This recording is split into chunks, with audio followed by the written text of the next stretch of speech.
13th, and we're going to continue taking testimony on H409 related to bail revocation. And we're going to start with Tucker Jones. Could you join us, please? If you had a chance to watching the testimony yesterday. Okay, all right. So there's some things to probably respond to, but I'll turn it over to however you want to proceed. Thank you, Mr. Chair. Good morning, everyone. Tucker Jones. I'm an attorney at the Department of Public Safety. Thank you for having me in today. It's good to see all of you. Happy almost crossover. So the bill under consideration this morning is H409 relating to bail revocation. I'm going to set aside the bill for a moment entirely. You know, for any of these topics, there's a question on how to do it, but also why to do it. So I'd like to just kind of shift over to the why question for a little while. Obviously, circle back to the question of how, but in a way, why is a threshold matter. And if you don't have a good, coherent consensus view on why to do something, the how doesn't really matter that much because you won't have consensus on that for sure.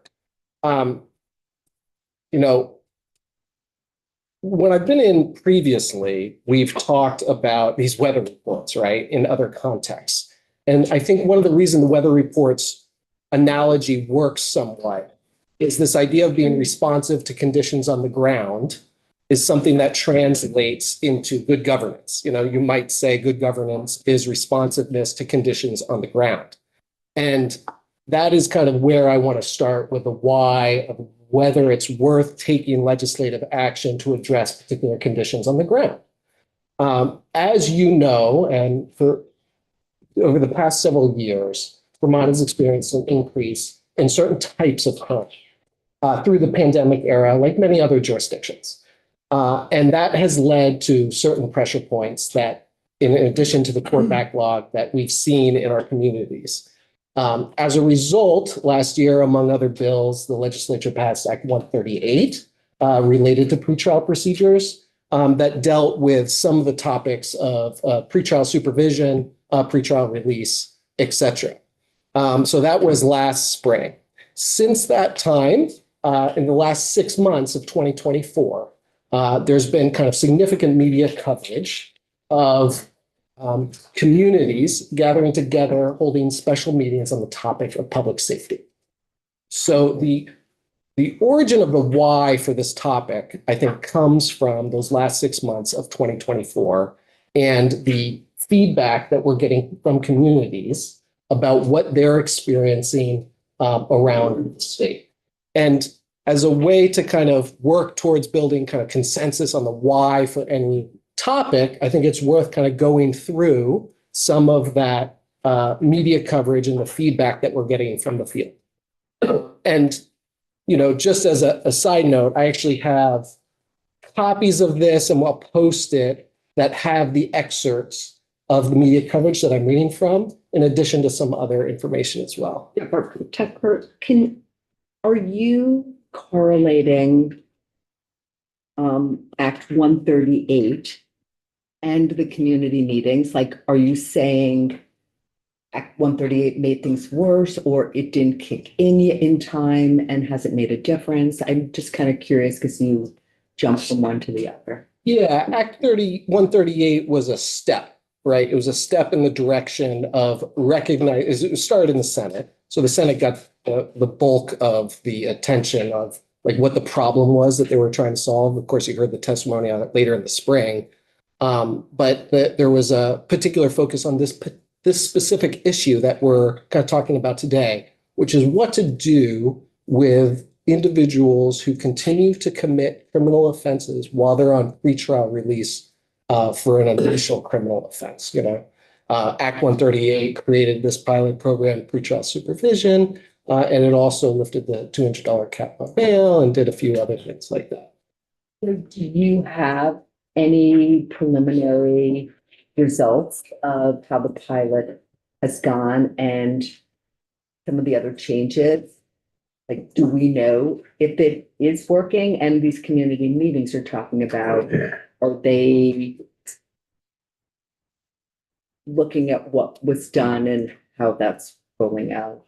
Yeah, so DOC is going to be the best to speak towards the implementation. About it. Yeah, and so, but they'll know kind of how it's going to work. And I'm going to, after I speak to the kind of media coverage, I'm going to kind of circle back to the two main topics from last year, which is the court backlog and Act 38 and kind of where it's left off, where Act 38 left off.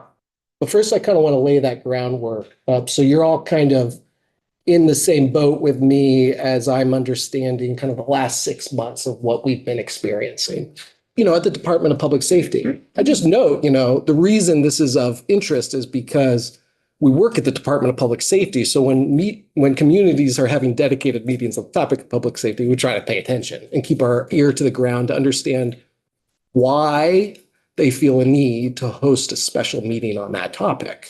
And what's going on. So this is just like last 6 months of 2024, some of the media coverage. Burlington car break-in suspect arrested in Brattleboro. Police say the defendant is responsible for multiple thefts from cars. He had a warrant for his arrest when police in Brattleboro arrested him. They say he also had stolen credit cards and a stolen backpack. He was released on conditions, but was rearrested a short time later after being accused of stealing from another car. Another case, Vermont man with 1,800 encounters with police arrested again. Police, repeat offender arrested for St. Albans town car break-ins. A woman under investigation for more than 24 crimes in Franklin County has been arrested again for breaking into cars in St. Albans town. They say she already has 14 pending court cases and is a person of interest in 27 other cases. The defendant has multiple warrants out for his arrest. He has over 150 police run-ins and since September of 2022 has been linked to 11 stolen car incidents. Police say the defendant's criminal record includes 28 failures to appear at court proceedings. Residents turn out for Burlington Forum on Public Safety. Attendees aired their frustration about the backlog of cases leading to repeat offenders returning to the streets with little consequence. St. Albans, 15 repeat offenders give the police department the most trouble. Deputy State's Attorney has expressed frustration over the repetitive petty criminals that are caught wreaking havoc in our community at this time. After 6 years of increased crime, Royalton residents formed Public Safety Committee. It's a similar story across the state. Repeat offenders violating conditions of release and returning to the streets. Judge gives repeat offender $10 bail after arrest warrant, 6 open violations of conditions. It makes a mockery of the system, said the state's attorney in that county. It is inconceivable to me to allow individuals that are already on conditions of release to continue to miss court and simultaneously commit more crimes and create more victims. Bellows Falls residents express concern over recent robberies in southern Vermont. They get caught. They get a slap on the wrist, and in 2 or 3 days, they're back out. WCAX investigates cycle of catch and release for repeat offenders. Concerns over the revolving door of the justice system made us want to ask questions. Can anything be done to fix the issues affecting our communities? Burlington City Council considers other issues at the latest meeting. East District Democrat Tim Darity, a former federal prosecutor in Burlington, told the mayor there is considerable concern about how courts are dealing with repeat offenders, and it is an issue that must be addressed. This is obviously a tremendous concern when we see reports of people being arrested and then immediately released and then reoffending and being arrested and immediately released, Darity said. What really struck me is how absolutely flagrant the criminal conduct has become. There appears to be no sense anymore that one even needs to hide the fact that you are engaged in such really serious criminal conduct. Repeat offender back on Burlington streets. A man with nearly 230 law enforcement encounters in the past year is back in Burlington streets again. Oft-arrested suspect jailed for murder in Morrisville man. 533 total Vermont law enforcement incidents or contacts, and now 1 second-degree murder charge. Many of the same friends and family who shared their fond memories of the decedent also expressed anger and frustration with a legal system that has let the offender go free so many times, despite his rap sheet. Indeed, frustration over repeat offenders in Morrisville has been mounting in recent years, with 2 community crime forums drawing packed houses. City of St. Albans taking more measures to address public safety. The city had a public safety forum in June with 300 people addressing their concerns about a recent uptick in crime. Officials hope to work more closely with state partners to make sure repeat offenders are held accountable. Another article, city leaders said their frustrations that repeat offenders are released soon after arrest. The arrest is just an inconvenience in your day. They'll get a no trespass order and get out later that day only to rob someplace else. So before you go on, and no, I appreciate that. And I absolutely appreciate that this is a huge issue, but this isn't telling me anything about where the problem is and where potential solutions are. Maybe we're going to get to that. I would have questions on many of those. I would want to know, was bail requested? Was it denied? Is the individual showing up or not? What is the status of these cases? How long is it taking for them to be heard? Is the court taking into consideration that this person, that a person is a repeat offender and is prioritizing that?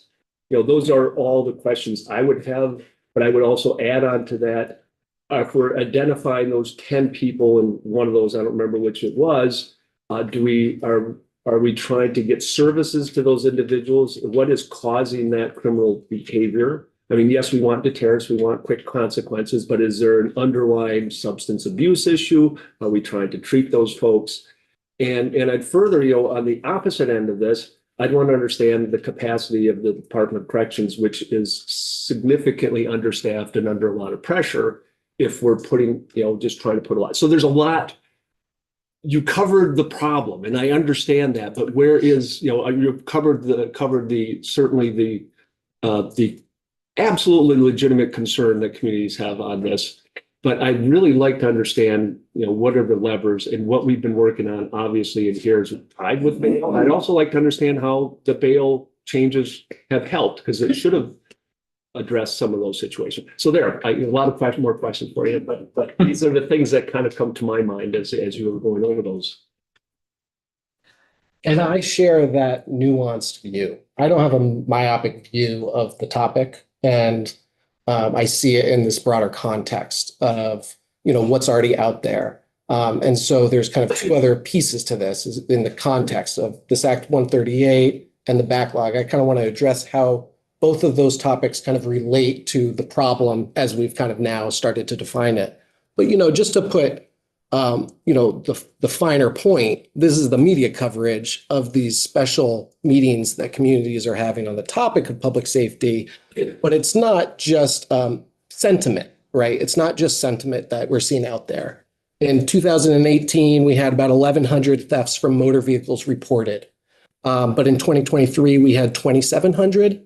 So that's a 136% increase from 2018 to 2023 in the reports of thefts from motor vehicles. Shoplifting in 2018, we had about 1,600 reports of shoplifting.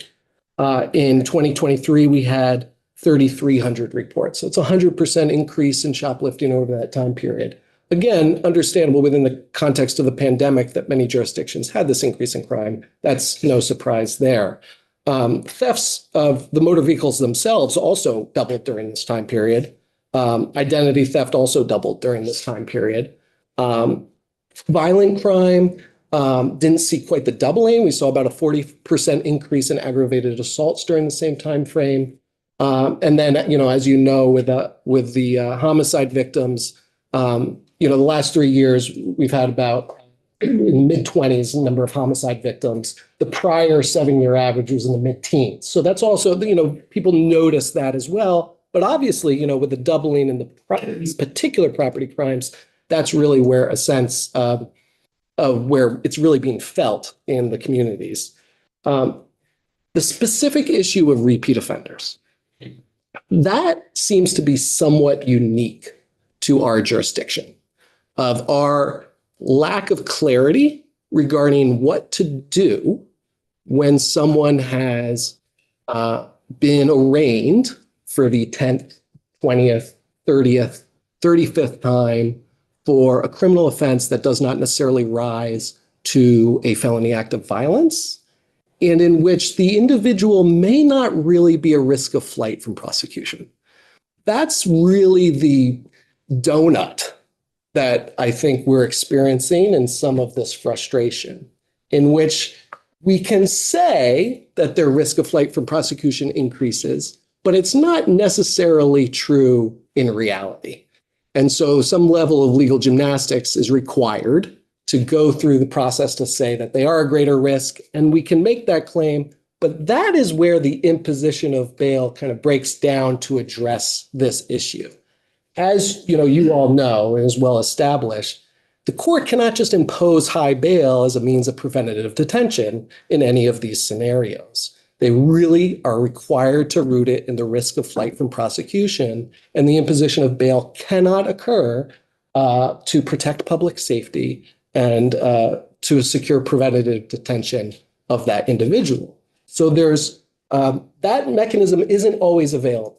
Now, that said, the lift of the $200 cap was a necessary step last year, but it didn't necessarily directly address this issue. The other pieces of Act 138 regarding the pretrial supervision, hope it's a success. Again, Department of Corrections is the best to kind of give the status update on where that stands. But one of the things that Act 138 didn't really do in the construct for pretrial supervision was to answer the question of what then when someone doesn't comply with that program. And the observation I made when we discussed this in Senate Judiciary was that if someone has clearly demonstrated that they are unable to abide by the orders of a superior court judge, it's somewhat wishful thinking to think that they will voluntarily comply with the requests of a DOC employee. And I hope they do. I hope they can provide the services and they have that connection and it works. But if it doesn't work, what then? And the answer right now is the existing tools that we already have. Considering the imposition of bail if they're a risk of flight from prosecution, or the existing standard for the revocation of bail. So that's kind of what's still available when people don't comply with that pilot program of pretrial supervision. So that's where I think Act 138 leaves work to be done by the legislature. There's more to do to explore this issue of what then, because we are continually confronted with this issue of what then. What do you do when someone doesn't voluntarily take the benefits, right, that you're offering them, take the treatment options, whatever it is that, the well-intention of the pretrial supervision program? So that's why I think more work needs to be done coming out of Act 138. Now, the court backlog, obviously there's agreement that reducing the court backlog is going to help in a lot of ways. One of the kind of observations I've made, though, on this for since last year is that reducing the time it takes to get to the disposition of a case is laudable and achievable. But that doesn't actually address the problem that we're experiencing on what to do when someone is being arraigned today for the 30th time. Because we want to get to that disposition, but every time that person is getting arraigned, again, for another criminal offense, it can have the effect of just delaying the ultimate disposition of those cases when that person is out in the community. So the court, reducing the court backlog, wonderful, worth achieving, but I kind of suggest that it's actually not going to address the core issue of the repeat offender problem that Vermont has been experiencing. So that is the why of greater work needs to be done. Good morning, Tucker. So we keep talking about the repeat offender. We have, in my mind, we've enabled. They keep showing up. They keep coming back. We keep hearing about the court backlog. we can't get caught up on it, basically because repeat offenders, we're lawmakers in one of two rooms in judiciary. How do we fix that problem? I mean, and maybe that's not a question for you, but you're dealing with the problem like what we are. And when I'm out dealing with my constituents and all this stuff, and let's face it, we answer for all of Vermont with exactly what you've been talking about with this situation. In my mind, we're enabling it. How do we fix it? I think that's what, in part, we have him here for, and this is one, 409 is hopefully one avenue that we can help things. Yeah, so I was, confronted with this of, all right, well, what do you do here in this scenario? To be clear, thanks to the state's attorneys, right, for the numbers from December of 2024, 17 people in the state of Vermont have 20 or more open dockets. That represents 470 dockets in the state courts. 149 people have 10 or more dockets, representing about 2,000 dockets in the court. Say those numbers again. I'm sorry. Yeah. So, and this is posted somewhere, but we can kind of repost it for you. 17 people have 20 or more open dockets, representing a total of 473 dockets. Can I ask a question? Yeah, go ahead, Karen. Is it known which counties those folks are in? It's not broken down here, but it's possible that that data exists actually. Because it would be interesting to know if it is in the counties where we haven't had the judges. There's been decrease in judges, and now we've added those judges. And so I just feel like we're hearing bits and pieces of the information. It's important that we have the whole landscape before us, so. And the other numbers here were 48 people have 15 or more open dockets, representing 983 open dockets, total dockets. And then the last one was 149 people have 10 or more open dockets, representing 2,135 total dockets. And then it goes down from there to 7 dockets, 5 dockets. But I think that, again, this is the flavor. So kind of honing in on the actual, you have the qualitative assessment of what's happening in the field, but also the quantitative assessment of what's out there.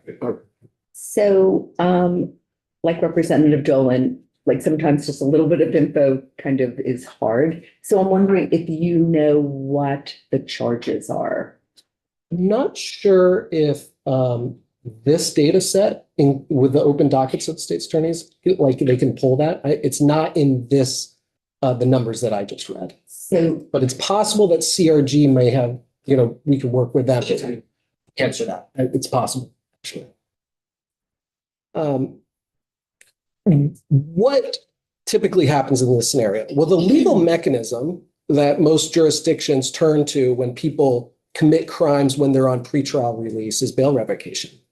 The federal government or Massachusetts, New Hampshire, Maine, have very straightforward standards and a very low tolerance for people committing criminal offenses when they're on pretrial release.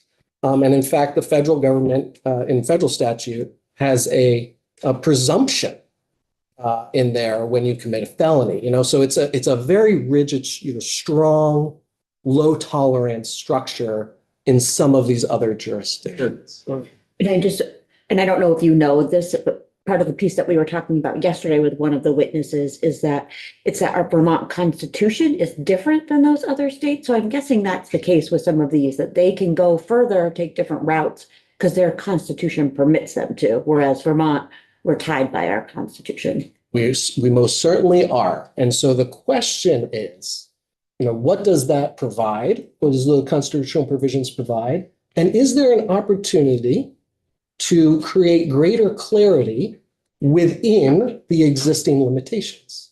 Is there an opportunity for the people of the state, for the policymakers to say, this is what we think this should mean under the existing rubric, And really, it's relatively straightforward. There are really just the two cases that we're starting to talk about yesterday. State v. Suave or Suave and State v. Gates are kind of the two of the seminal cases on the topic generally. And Vermont does take this unique stance. They have this unique language. In going back to 93, they say flagrant disregard of conditions of release. Flagrant disregard may show disrespect for the judicial system, but the violations do not necessarily threaten the integrity of the judicial system in the constitutionally limited sense that they thwart the prosecution of the defendant.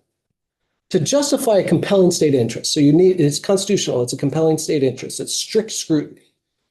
To justify a compelling state interest and thereby render this particular provision of 7575 constitutional, there must be a nexus between a defendant's repeated violations and a disruption of the prosecution. In this case, no nexus was shown. It's back in 93, right? So we didn't have, they said what the standard is, but what does it mean, right? With 2016, similar restatement of what already happened, right? There is no they say, this quote, there is no finding of nexus between the VCRs and the disruption of the prosecution. That's what they said, there's no finding. If such a disruption has occurred and the evidence supporting the connection is very weak. So. Yeah, go ahead, Tom. Except the judicial system's completely and totally overwhelmed by it, and it's dysfunctional. And that is kind of where I'm going with this, is that some of these cases are so egregious that they actually do pose a threat to the integrity of the judicial system. 2 weeks ago, I was at a roundtable conversation in Lamoille County on public safety. And at the end of that meeting, someone stood up and said, look, in my town, it's my small town here in Lamoille County, there's one individual who stolen a truck and has been arraigned 12 times. And I want you to know that the people in our town are going to be taking matters into their own hands. Basically explaining that they don't have faith that this person is going to actually be stopped by the criminal justice system. And they're saying in that small town, and this was 2 weeks ago, that they're going to be resorting to vigilante justice. The people of the state have a compelling interest in ensuring that the criminal justice system is effective enough that people don't feel a need to resort to self-help. The whole point of the criminal justice system is that it is supposed to be the backstop. There is nothing beyond it. And so when there is a perceived or actual breakdown in the criminal justice system's ability to effectively intervene and stop patterns of criminal behavior, that's not good. It's not good to the level that it really represents a compelling interest for us to address it, confront it, discuss it, come up with a solution, right? Ian and then Jack. So in those extreme cases, does the existing language in 7575 allow for a prosecutor to make a pretty compelling bail revocation argument? And if they are those motions being denied by courts? This is my understanding. And, Kim can speak to this as well, what her understanding is. My understanding is that a nexus to disrupting the prosecution may be shown by what exactly? I think everyone has been scratching their head for 30 years of what that means really. And so as a result, it's my understanding that prosecutors do not view bail revocation as a tool that's available in many of these cases. And they don't pursue it because we don't really know what exactly a nexus to disrupting the prosecution means when you have situations that have this ongoing criminal conduct that doesn't rise necessarily to a felony act of violence. You don't necessarily have witness intimidation. You don't necessarily have some of these other examples that the court has pointed to, but you have this behavior that cannot be stopped. It is not being stopped. And there is a point in some of these egregious cases where the court is imposing conditions of release in which they are on full notice that the individual cannot abide by. And nonetheless, they're, being released. Again, lifting the $200 cap on bail is helpful, but the court really has to genuinely be able to say that they're a risk of flight from prosecution, and it's not always the case. So what do you do in that donut hole situation? And I think it's basically, this is the crux of the issue, bail revocation. In whether it's not the only solution, but it's how other jurisdictions kind of tackle this. And so that's why I think it's worth close legislative scrutiny on what precisely we mean, what precisely the people mean, what precisely the courts mean when they say a nexus to disrupting the prosecution may be shown by what. Before I go to Zach and Tom, I just want to follow up on Ian's question, because I think that's the fundamental issue here is if we want to push on where we think this should be going constitutionally, the question is whether we should be doing that in legislation or whether the prosecutors should be making that motion. And a fundamental question I have is that if prosecutors are making that motion and trial courts are denying that, are those denials, are they able to be appealed? Are they not being appealed so that we can, through that avenue, push this kind of issue as opposed to in legislation? That's a kind of a fundamental question that I'm having and wondering how to approach that. Just I wanted to lay that out. You don't have to. You're welcome to answer that. Then I'll go to Zach and Tom. Or yeah, no, and again, I think Attorney McManus is like more plugged in with to some degree of what the feedback is, from the field. Sorry, I didn't mean to put that. Yeah, we were gonna be asking that question of. Yeah, I think it's a fair question for everyone. I mean, my impression from practice is that it's just not viewed as a readily available tool.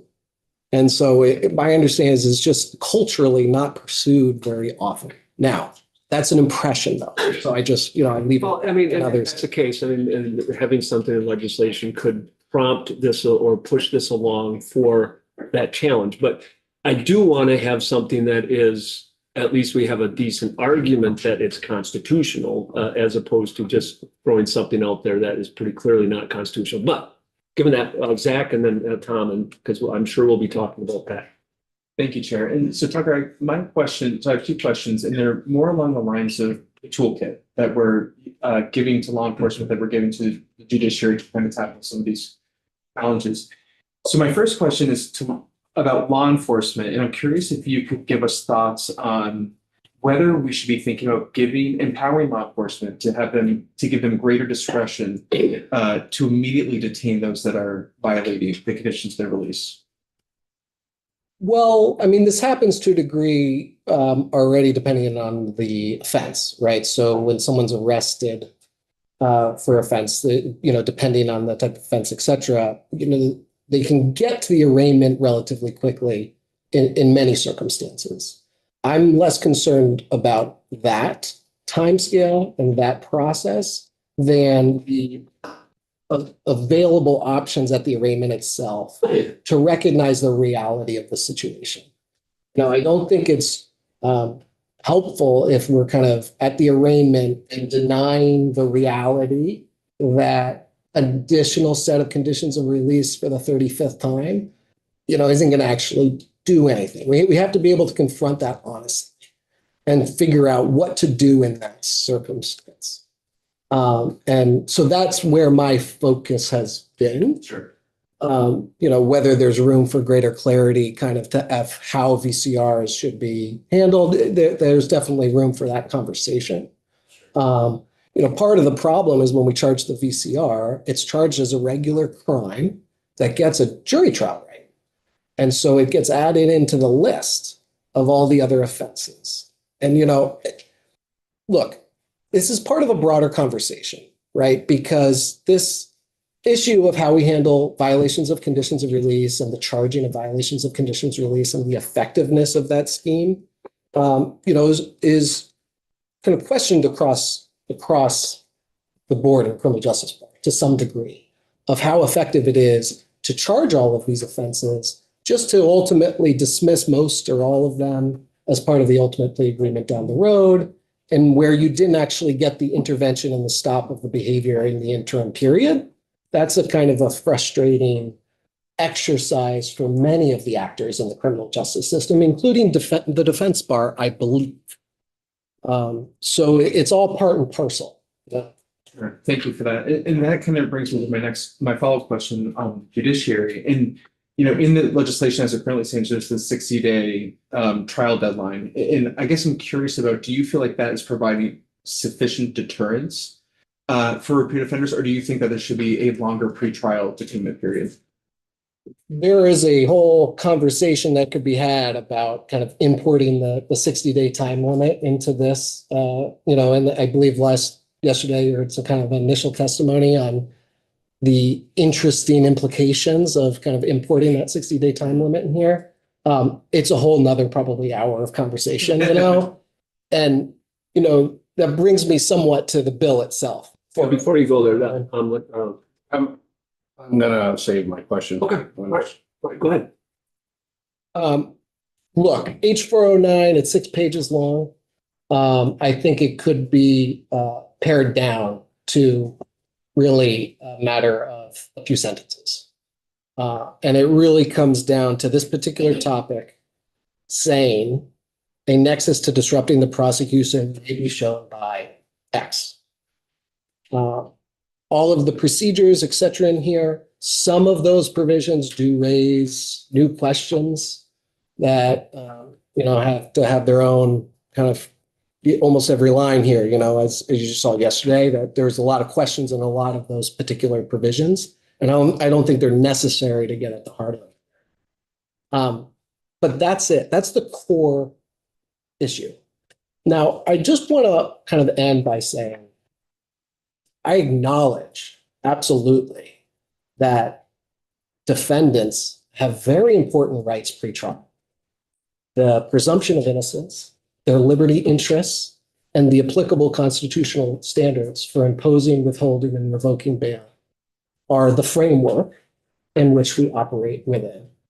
And there is a rich tradition in Vermont law of giving important consideration, heightened consideration to those particular interests.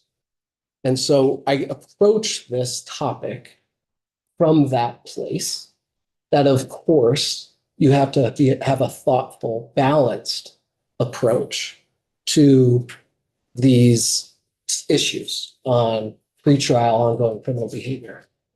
But I would suggest that in some of these cases, it appears clear that we do not have a balanced approach.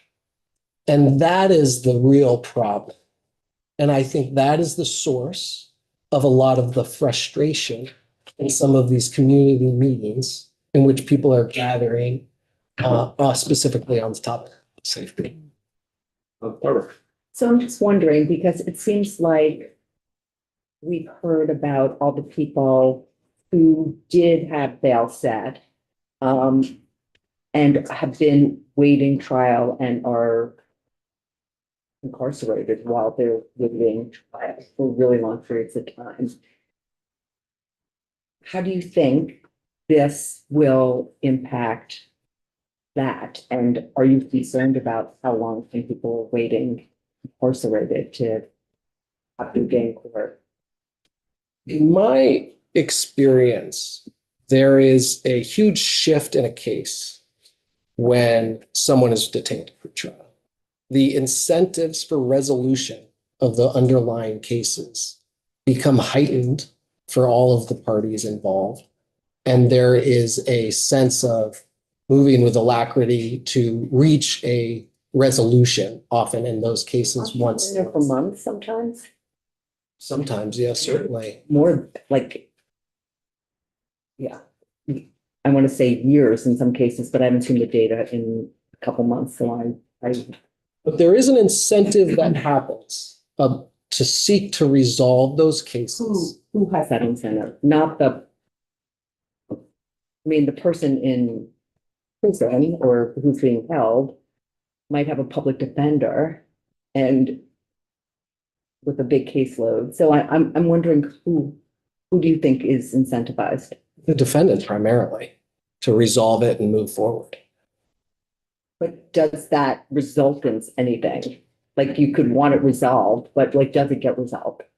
And here is, talking about incentives. Yeah. Here is one of the phenomena that I've observed. When someone continues to commit criminal offenses while they're on pretrial release, and they continue to be in the community, they're being arraigned for the 30th or 35th time. What happens in some cases is that that defendant, in a way, gets a negotiating advantage because the prosecutor knows and the defense attorney knows that they can never try all of those cases. And so there's this strange phenomenon in which their leverage increases as their pending cases increase. Do you have a sense of how many of the people that are doing these multiple crimes are struggling with some addiction and or mental health concerns? And if we increased mental health court, if that would be as effective or more effective in solving the problem? I absolutely think it's worth, and I think, there's broad consensus here on how we handle competency, and that the mental health side of the criminal justice system is worth And absolutely the exploring. level of competency, but somebody who is, for whatever reason, committing multiple crimes and we're not addressing sort of underlying mental health issues that could have a more permanent and lasting result. Which is the goal of getting to the disposition of these cases or addressing how we handle the mental health side of it through, competency and competency restoration. So that's that whole side. So getting to that point of disposition is, where we then start to sink our teeth into addressing the underlying behavior.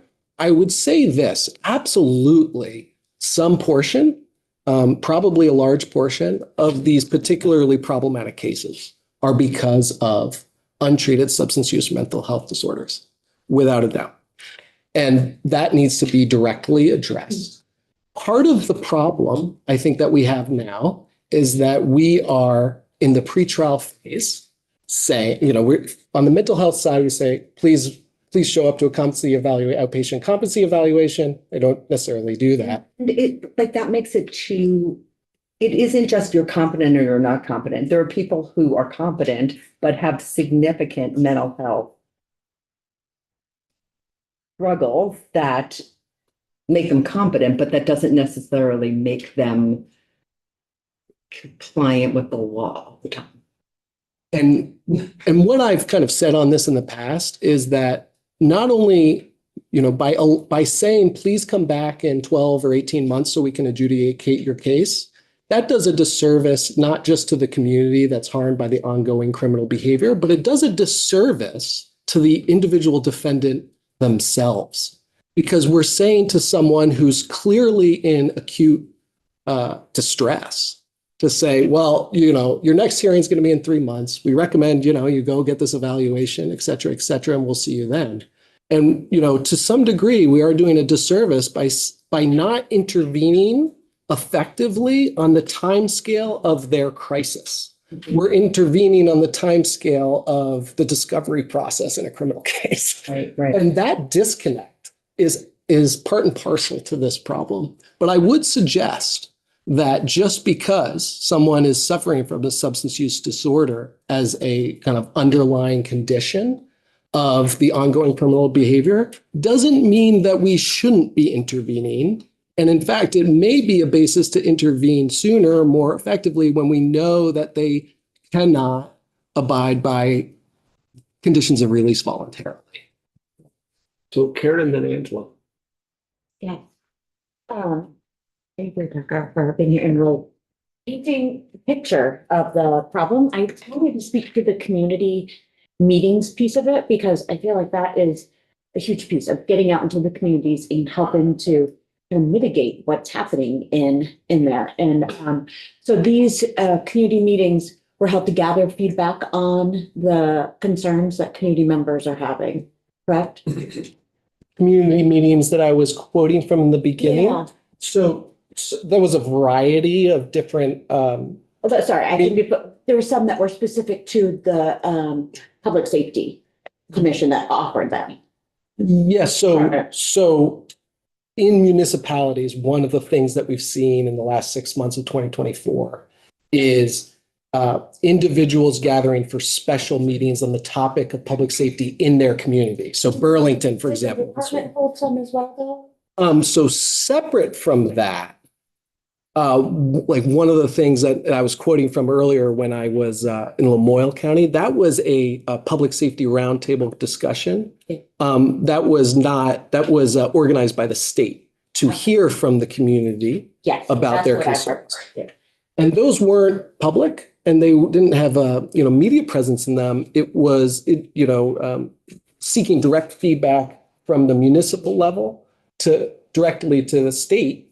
And that is in the context of that particular individual that I That's referenced. the piece that I wanted to get, because I think that's great to be able to connect directly to the community and hear things. The piece that I'm wondering if your department offered is to talk about some of the solutions that have already been established to help mitigate things so that they know, like, it's not an unaddressed problem, that things are being addressed, and that that some of those pieces are also to kind of really understand the problem, that there's this constitutional piece of it. So I don't know if there was it just hearing all of the concern, or was there actually a piece where it was helping to help people feel less stressed and knowing that there are things happening and that there is a complicated problem that we're trying to solve? Yeah, yeah. That was part of it as well. Yeah, for sure. So for example, the latest one, I spoke a little bit to say that, not only do we hear them, but we do think that there are certain gaps in the state level response to some of this behavior, and that we are bringing those gaps to the attention of the policymakers who can make those decisions at the state level to see whether there are adjustments that can be made to state law to account for this. Like, I just feel like that's a bigger thing that folks should know about, that it's not just a easy legislative fix. Like, we're talking about our constitution is kind of creating this framework that we need to work under. And this has come up, I know in Middlebury, it's where I'm from, when this really heated up in 2022, 2023.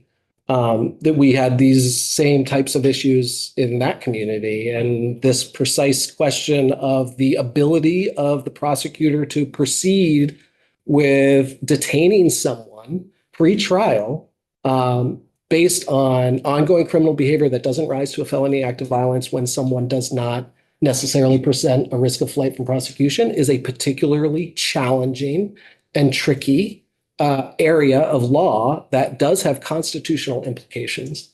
And the suggestion here is that within that existing structure, there is some room for the people of the state to say a nexus to disrupting the prosecution of the accused may be shown by X, Y, and Z. That's the kind of suggestion here. And I also just to say, I don't take a narrow view of it that is the only solution. It is part of a puzzle. Of which, some of these other pieces that we've discussed already and Chair Lalonde has raised are absolutely, need to be addressed as well. But this is part of the puzzle for sure. And there's value, I think, in legislative scrutiny and legislative action on that topic. And so I'll just end by saying it's helpful to hear that, because I think sometimes we can perpetuate the problems or exacerbate them when we're just collecting the feedback of, like, these are issues, these are concerns, and not sharing, like, we as a state are trying to do some things. This is complicated. This is a hard situation. So I just appreciate that these meetings were addressing both. And I hope, my attitude towards addressing these particular issues is a consensus building and collaborative to kind of understand the scope and nature of the problem so people can collectively understand what the best solutions are to it. And because that's the only way to kind of tackle these types of problems, Which we've been doing for the last couple of years, and certainly appreciate your input on this. And I do have a question, but Angela gets to go first. Sure. My question is related to both what you were just saying and what you were saying in one question prior to that. And so thanks for bringing up the notion of effective intervention. And I agree that we can often do a disservice to defendants, and our communities by failing to address obvious issues, and failing to, as you said, provide effective interventions. So in a timely manner. So I'm wondering, from your position, the position of DPS, like, what are the most effective interventions and how are they measured? Yeah, so thank you for asking the question. I think it's a great question. My focus, there's kind of two pieces of it. One was the substance use side and the mental health side. And there's the mental health side, slightly different system. So I'm not kind of touching on that today and won't. But one of my particular areas of interest is the degree to which a lot of this behavior is driven by underlying substance use disorder. And what to do, what the best criminal justice policy is to intervene when you have addiction entwined with the criminal justice system. And I didn't know the answer. So the place I turned to try to get some sense of best criminal justice policy response is the Stanford Network on Addiction Policy. And the individual who created that is Professor Keith Humphreys. He's the Esther Tang Memorial Professor, I believe, of Psychiatry at Stanford University. And we had him in to, we've been studying his work for some time. He organized the North American Commission on the Commission on the North American Opioid Crisis between Stanford and Lancet. And then he does this work at the Stanford Network on Addiction Policy. And we had him in to speak this past summer to talk about addiction policy generally. He focuses on all areas, not just criminal justice policy. And I asked him what the best intervention you'd recommend when you have justice-involved individuals. And when he taught, and this is actually where the swift, certain, and fair consequence, came from for us on the criminal justice side, was him. And the example he gave was, so to clarify, it's a supervision model where you have swift, certain, and fair consequences for behavior specifically to address addiction. And by swift, what that means is same day. And what certain means is guaranteed to happen. And the example he gave was a program out of South Dakota called a 24/7 sobriety program. And it started at a county level in that state and spread to other states in the upper Midwest. And the reason he spoke to it and endorsed it is because it's been studied academically to be effective. And it's originally for people with alcohol addiction. And what they did when they are on their third DUI or something like that is enter them into this program, including pretrial, actually. And you had to do twice a day breathalyzer tests. And if you had a positive test or didn't show up for a test, you'd be guaranteed to be incarcerated for 24 hours. And he spoke highly of it because it's been studied and it actually works. People, refrain from using. They have, all these. I can actually pull studies if you're interested. Treatment involved? It's possible, yes, but the main focus was actually this idea of guaranteed enforcement. And that was what was so effective. That model has been applied in other areas like the Hawaii Hope model. It's a supervision model with, again, this idea of guaranteed consequence with close monitoring.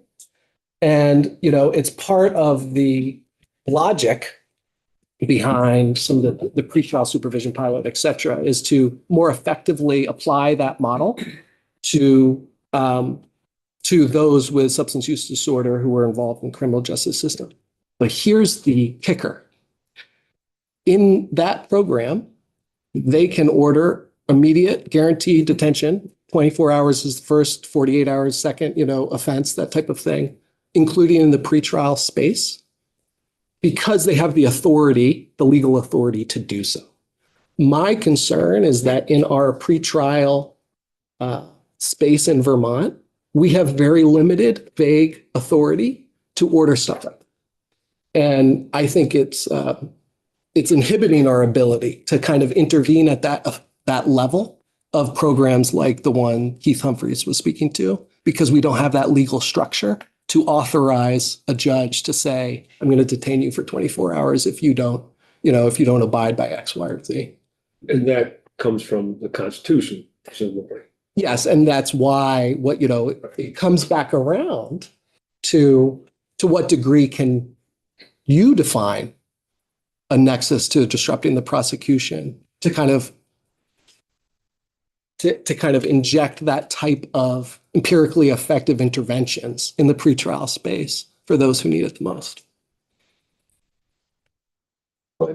Yeah, that's really interesting. I'm glad to, have some models to look at, and I wonder if you learned anything about, the cost effectiveness. I just think about the cost of incarceration and how expensive it is, and how we might best utilize our limited financial resources in this state. And if we, just trying to figure out how to direct our dollars. And that was the beauty of kind of the empirical research of that particular program, is not only did it have really high levels of compliance, but it started at the county level in South Dakota. And so they could compare it county to county, of where the counties didn't have it and where the counties did have it. And one of the metrics that they studied is the return to incarceration for those on supervision. And it was a much lower return to incarceration for those that were in this program because they were actually compliant with the terms, because swift, certain, and fair consequences work.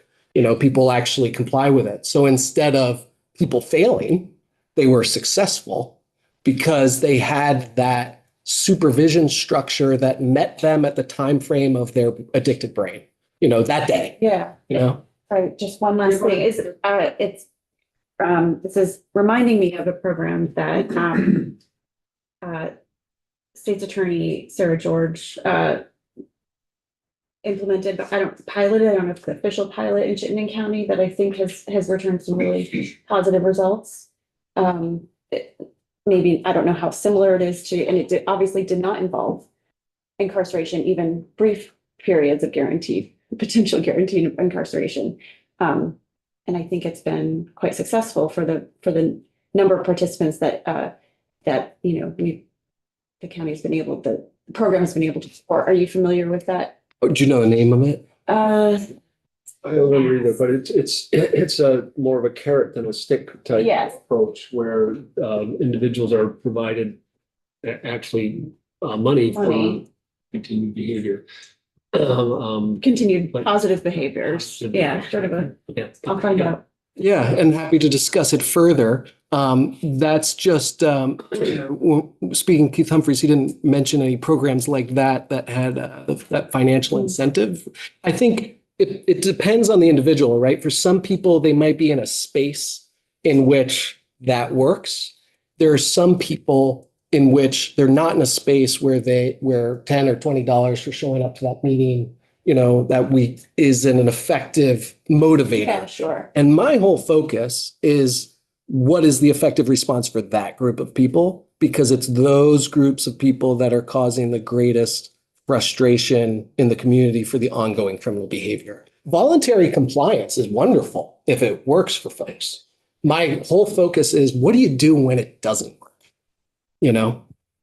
So you said nexus to thwarting the prosecution by XYZ. I'd love to know what the XYZ is.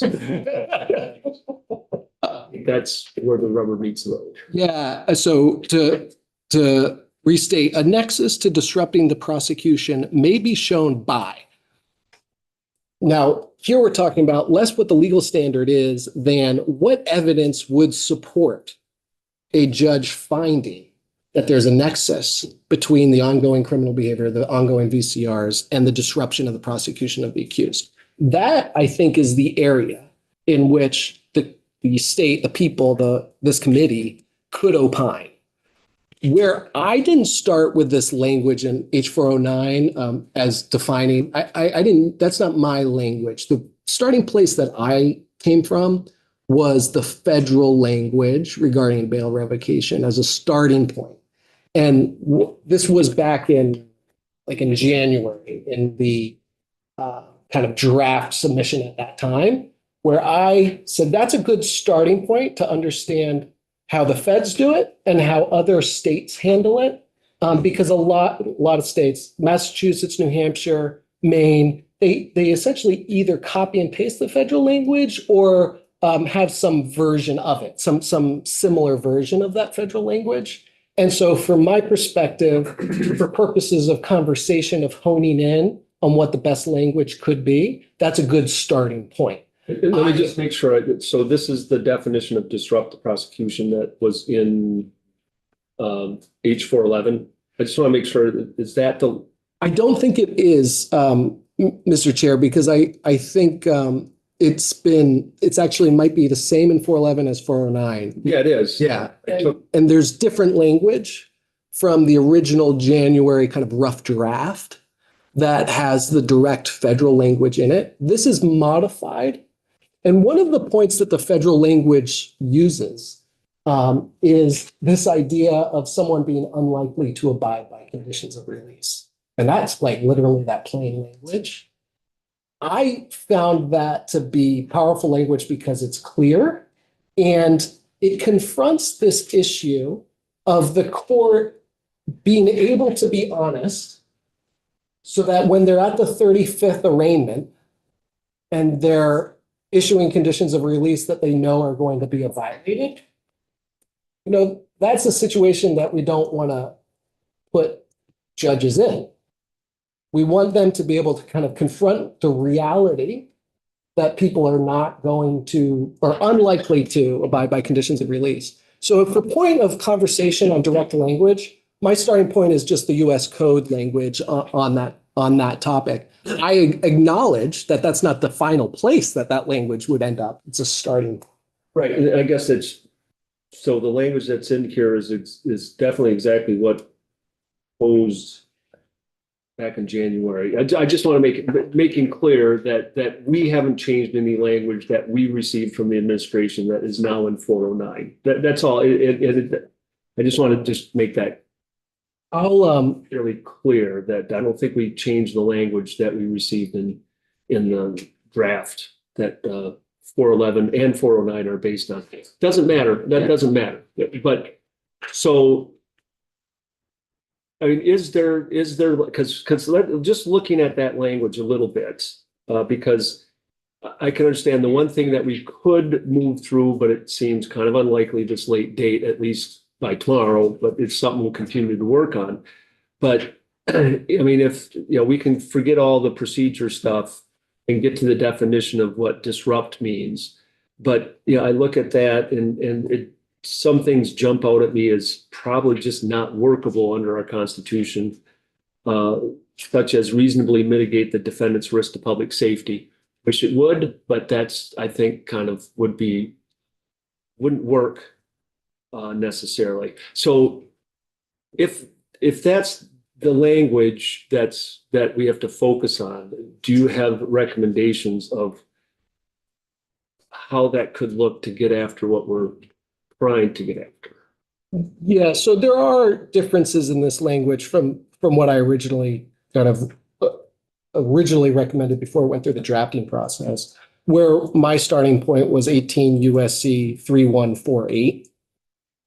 And 3148? yeah, and that's just the federal standard. Yeah. And again, I acknowledge kind of what you're getting at, Chair Lalonde, that as it is, it would need adjustments and changes to be consistent with kind of the case law here on bail revocation in Vermont. But it's a good starting point because it includes some of the straightforward language, like a finding that the person is unlikely to abide by any condition or combination of conditions of release, which I don't think ended up in the 409 language or the 411 language.